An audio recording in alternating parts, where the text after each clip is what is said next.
Probably within about a 20-mile area from right here, there's probably $10 to $12 billion worth of projects that will improve the economic development of this area. I would venture to say that without the bridge, that none of them would be optimized or maximized.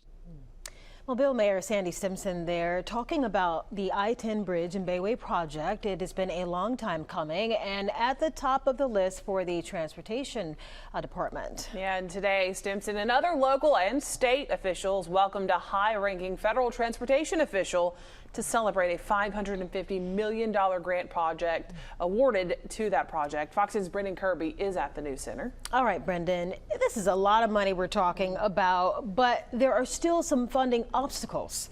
Yeah, that's right, Lenice and Shelby, and it is a large number. For instance, it's more than the entire cost of a project underway just a few miles from there to deepen and widen the shipping channel. But consider this, that $550 million figure represents just part of the inflation since a previous version of the plan that fell apart in 2019. $550 million. Wow. Double wow. That is amazing.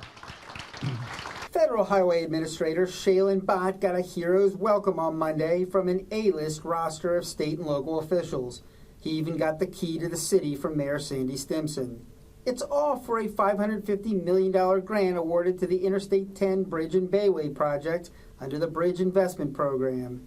Bott shared a personal anecdote about attending a wedding in Point Clear and then stopping at the USS Battleship Memorial Park. And then I got back on I-10 and ran into a traffic jam. And my wife was like, "Don't you do transportation for a living?" The project would include a 6-lane, cabled-stayed bridge rising 215 feet above the Mobile River, connecting I-10 to a new bayway that is both wider and higher in elevation. But the cost of the bridge keeps going up. The $550 million grant will be added to a $125 million so-called infra grant that the state previously had been awarded, and $250 million committed by the state. Alabama has applied for a low-interest, federally backed loan under the TIFIA program. That would pay up to 49% of the total cost, or around $1.7 billion. The rest, perhaps $860 million, would have to be borrowed at higher interest rates on the private market.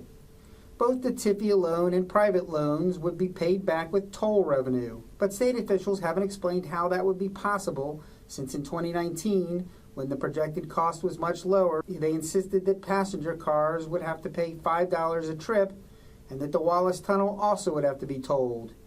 The current commitment is for a toll of $2.50 for the bridge and bayway and nothing for the Wallace Tunnel. Governor Kay Ivey didn't really answer when I asked her if the tolls would be enough. We've got the ball rolling now and we're not going to stop.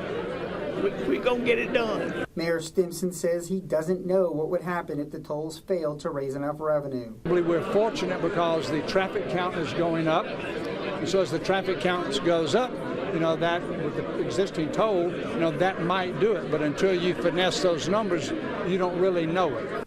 Edward Perry, the I-10 project director, says the state is still updating a traffic and revenue study and working with contractors to push down the price. I asked him if investors would be able to compel toll rate hikes if revenue didn't meet expectations. I don't believe those would be any sort of options, but that would be just something that has to be worked out in the agreement, in the credit rating, when they're rating our ability to pay back those loans. Now, assuming state officials are able to lock in the financing, the hope is still to break ground sometime next year. Now, this is a complex process, so officials tell me that's likely to be toward the end of the year. FHA Administrator Bott says that he looks forward to coming back for a ribbon cutting when it's all done. Reporting live from the News Center, Brendan Kirby, Fox 10 News.